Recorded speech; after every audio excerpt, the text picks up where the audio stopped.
Hello everyone, आज की video में हम पढ़ने वाले हैं बीसीए का एमसीए 024 जिसका नेम है object oriented technology and Java programming. इसका block 1 object oriented technology and Java. First unit है जिसका नेम है ऑब्जेक्ट ओरिएंटेड मेथडोलॉजी 1। ठीक है, इसके अंदर हम ये तीन जो इसके टॉपिक्स हैं यानी कि paradigms of programming language, evaluation of object oriented methodology and basic concept of object oriented approach, ये हम पहले कवर कर चुके हैं। आज हम करने वाले हैं comparison of object oriented and procedure oriented approaches के बीच में, और बेनिफिट क्या है ऑब्जेक्ट ओरिएंटेड प्रोग्रामिंग। ठीक है, और introduction to common object oriented language. उसके बाद है application of object oriented programming. अब यहाँ पर देखते हैं, ये कुछ कंपैरिजन है। मतलब यहाँ पे एक चीज ये बात है कि जो ऑब्जेक्ट ओरिएंटेड और ये जो प्रोसीजरल ओरिएंटेड अप्रोचेस हैं, ये कुछ मेथडोलॉजी हैं जो प्रोग्रामिंग से थोड़ी अलग होती है। जो प्रोग्रामिंग लैंग्वेज इन अप्रोचेस को फॉलो करती हैं वो उसी, मतलब जैसे अगर जावा है वो ऑब्जेक्ट ओरिएंटेड अप्रोच को फॉलो करती है तो वो क्या होगी, ऑब्जेक्ट ओरिएंटेड प्रोग्रामिंग हो गई। प्रोसीजर ओरिएंटेड अप्रोचेस को जैसे सी लैंग्वेज है वो फॉलो करती है तो वो क्या हो गई, प्रोसीजर ओरिएंटेड अप्रोच हो गई। अब यहाँ पे एक एग्जांपल देख लेते हैं। देखो, ये एक पर्सन है, इसको भूख लगी है, भूखा है ये, इसको कुछ खाना है। तो इसके पास दो तरीके हैं, या तो ये मैनुअली खाना पका के खाएगा, ठीक है, यानी कि सारा प्रोसेस करेगा। पहले बाजार से वेजिटेबल्स लेकर आएगा, फिर उन वेजिटेबल्स को पकाएगा, और उसके बाद में लास्ट में क्या होगा, खाने के लिए इसकी वेजिटेबल्स जो हैं वो रेडी होंगी। ठीक है, बट ये जब बाजार जाएगा ही नहीं, ठीक है, वहां से सिर्फ एक रेडीमेड खाना लेकर आ सकता है और उसको खा सकता है। ठीक है, तो यहाँ पर क्या है, प्रोसीजर ओरिएंटेड में मैनुअली सब कुछ होता है, हर चीज क्या होती है, हम खुद ब खुद बनाते हैं। ठीक है, लेकिन जो अब ये रेडीमेड खाना लेकर आएगा तो उसके अंदर सब कुछ क्या है, खाने में सिर्फ इसको क्या है, खाना लेकर आना है रेडीमेड बना हुआ, जिसके अंदर क्या सब कुछ इसको कोई भी वैरायटी मिल सकती है, बहुत सारी वैरायटी मिल सकती है ना। तो ये क्या हो गई हमारी ऑब्जेक्ट ओरिएंटेड, मतलब कि यहाँ पर सब कुछ क्या होता है, रेडीमेड होता है बहुत सारी चीजें। ठीक है, और यहाँ पर क्या है, मैनुअली अगर इसको मान लो ये खाना है, लेने के लिए बाजार गया और वहां पर ट्रैफिक होगा या कोई ऐसी प्रॉब्लम हो गई जिसकी वजह से ये जो सब्जियां हैं वो नहीं ला पाया, तो उसकी वजह से इसका लास्ट प्रोसेस रह गया ना। मतलब क्या है, ये सारे प्रोसेस एक दूसरे पर डिपेंडेंट है। अगर सब्जी नहीं मिलेगी तो ये पकाएगा कैसे, पकेगी नहीं तो वो खाएगा कैसे, है ना। बट यहाँ पर क्या है, रेडीमेड तो वो ऑर्डर करके भी मंगा सकता है। तो ये हो गई हमारी कुछ बातें जो ऑब्जेक्ट ओरिएंटेड अप्रोच और जो है प्रोसीजरल ओरिएंटेड अप्रोच में थोड़ा डिफरेंस है, वो किस तरह से है। अभी हम यहाँ पर देखते हैं, जो हमारी प्रोसीजर ओरिएंटेड अप्रोच होती है उसके अंदर क्या होता है।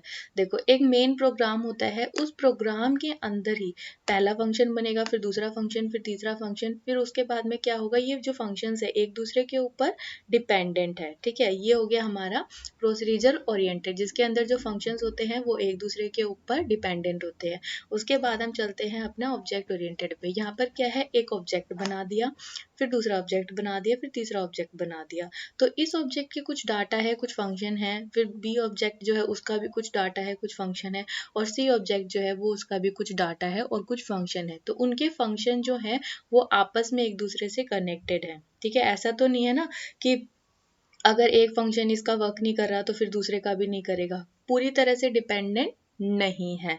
ठीक है, इसके बाद अगर ये नहीं चलेगा तो इसके फंक्शंस को यूज करके ये वाला जो ऑब्जेक्ट है ये अपना काम कर सकता है, मतलब इस तरह से। उसके बाद में देखो, यहाँ पर कुछ डिफरेंस दिया हुआ है और प्रोसीजरल ओरिएंटेड और ऑब्जेक्ट ओरिएंटेड के बीच में। जो अब इसके अंदर जो होता है कि जो प्रोसीजरल ओरिएंटेड है इसके अंदर क्या होता है, टॉप टू बॉटम अप्रोच का यूज किया जाता है, और ऑब्जेक्ट ओरिएंटेड में क्या होता है, बॉटम टू टॉप अप्रोच का यूज किया जाता है। इसके अंदर जो डाटा हाइडिंग होती है प्रोसीजरल ओरिएंटेड में, यानी कि इनकैप्सुलेशन की वजह से हम क्या कर सकते हैं, डाटा को हाइड कर पाते हैं। ठीक है, उसमें यही तो होता है कि डाटा इनकैप्सुलेशन के अंदर एक फंक्शन और जो मेथड्स होते हैं, ऑब्जेक्ट होते हैं, वो सब क्या हो जाते हैं, एक कैप्सूल के अंदर सारे क्या हो जाते हैं, किसी कवर से ढक जाते हैं। ठीक है, तो इस तरह से हम इसके अंदर नहीं कर पाते जो प्रोसीजर ओरिएंटेड होती है, ठीक है। इसलिए हम ऑब्जेक्ट ओरिएंटेड में क्या कर पाते हैं, डाटा हाइडिंग कर पाते हैं। इसकी वजह से हमारा जो डेटा होता है वो सिक्योर हो जाता है। नॉट रीयूजेबल, अब इसके अंदर जो होता है प्रोसीजर ओरिएंटेड के अंदर को जो हमने बनाया अपना प्रोग्राम उसको हम रीयूज नहीं कर पाते हैं। लेकिन इसके अंदर क्या होता है, कोई भी अगर हमने ऑब्जेक्ट बना दिया तो एक ऑब्जेक्ट दूसरे ऑब्जेक्ट से कुछ ना कुछ इनहेरिट कर सकता है।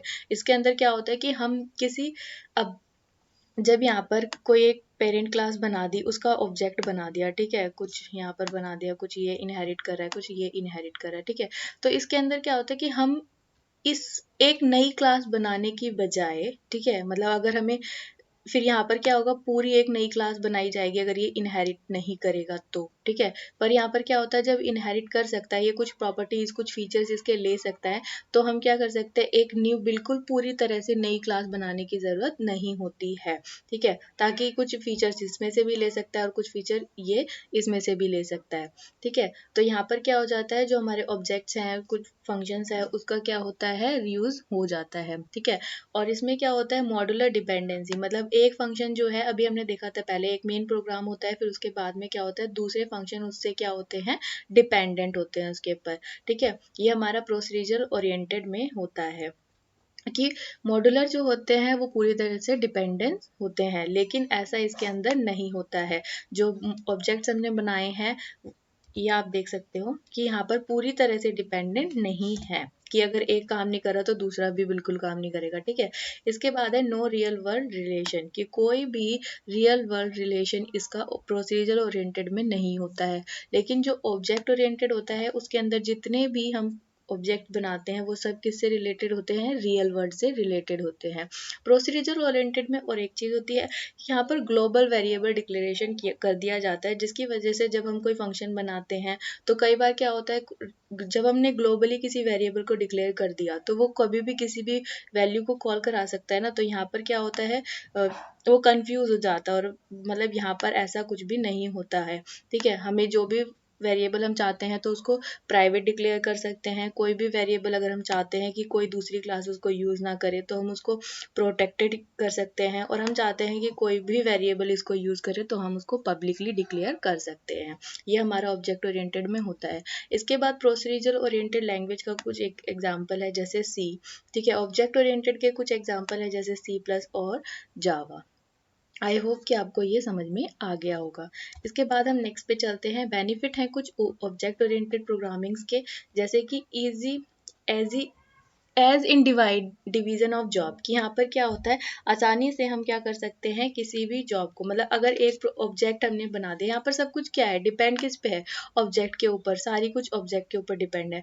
तो कोई प्रोग्रामर किसी ऑब्जेक्ट को बना सकता है, कोई प्रोग्रामर किसी ऑब्जेक्ट को बना सकता है, ठीक है। तो इन सभी ऑब्जेक्ट को क्या कर सकते हैं, बाद में कंबाइन कर सकते हैं, ठीक है।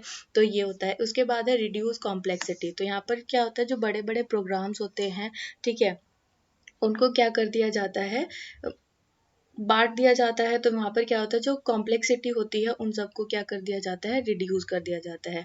प्रोवाइडिंग एक्सटेंसिबिलिटी, प्रोवाइडिंग एक्सटेंसिबिलिटी का मतलब क्या है, आराम से स्मॉल से लार्ज सिस्टम में अपग्रेड कर दिया जा सकता है, ठीक है। अब मतलब कि जो लार्ज सिस्टम में वर्क हो रहा था उसको, सॉरी, जो हम स्मॉल सिस्टम में वर्क कर रहे थे वो हम लार्ज सिस्टम में आराम से जाकर उसको क्या कर सकते हैं, अपग्रेड कर सकते हैं। उसके बाद है एलिमिनेटेड रिडंडेंसी, अब एलिमिनेट कर देते हैं रिडंडेंसी, मतलब कि एक हमने इनहेरिटेंस के थ्रू क्या करा, एक जो हमारी ये क्लास थी पेरेंट क्लास, उसमें से हमने क्या किया, ये जो हमारी चाइल्ड क्लास थी इनको कुछ हमने जो फीचर्स थे वो प्रोवाइड करा दिए, जिसकी वजह से हमने क्या किया, कोई नया वेरिएबल नहीं बनाया, ठीक है, कोई नई क्लास नहीं बनाई, कोई नया ऑब्जेक्ट नहीं बनाया, ठीक है। तो इसमें क्या होगा कि यहाँ पर जो ये पेरेंट क्लास के कुछ फीचर्स हैं वो यहाँ पर आ जाएंगे। तो मतलब यहाँ पर क्या है कि हम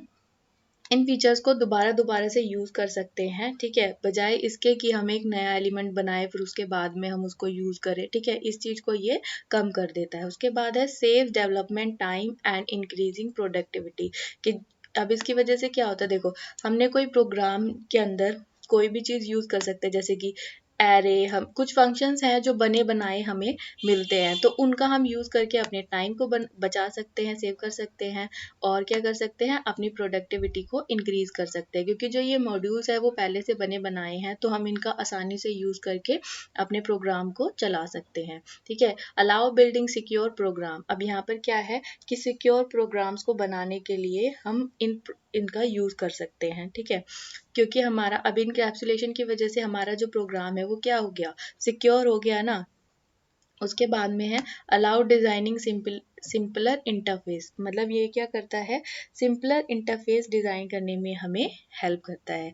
आई होप कि आपको बेनिफिट्स भी इसके क्लियर हुए होंगे। उसके बाद में हम चलते हैं introduction to common object oriented language. यहाँ पर देखो, इनको ना दो कैटेगरी में डिवाइड किया गया है। जैसे कि ऑब्जेक्ट बेस्ड, कुछ होती हैं प्रोग्रामिंग जो ऑब्जेक्ट के ऊपर बेस होती हैं, जिसके अंदर हम यूज़ करते हैं सिर्फ सिंपल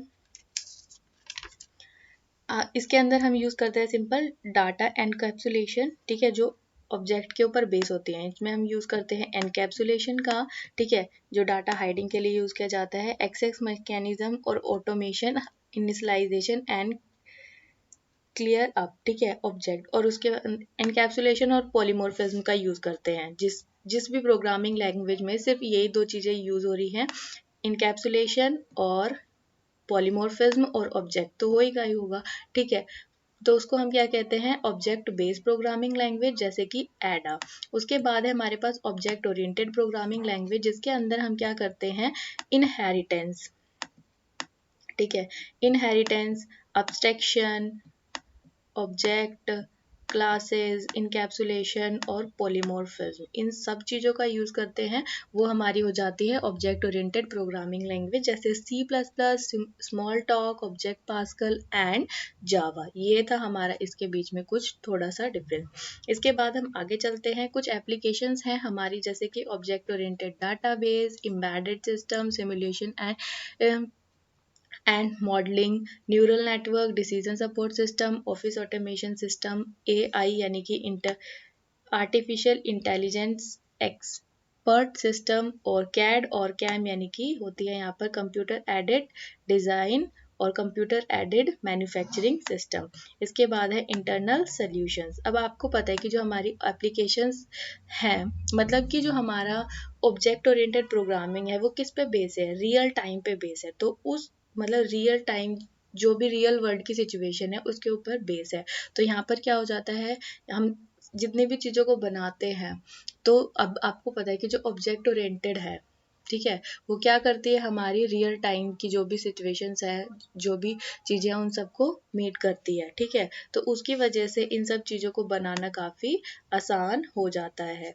ठीक है, आई होप कि आपको ये वीडियो अच्छा लगा होगा। वीडियो अच्छा लगे तो वीडियो को लाइक करें, शेयर करें, कमेंट करें। अगर आपका कोई भी सजेशन या फिर आपकी कोई क्वेरी है, चैनल को सब्सक्राइब करें। Thank you for watching.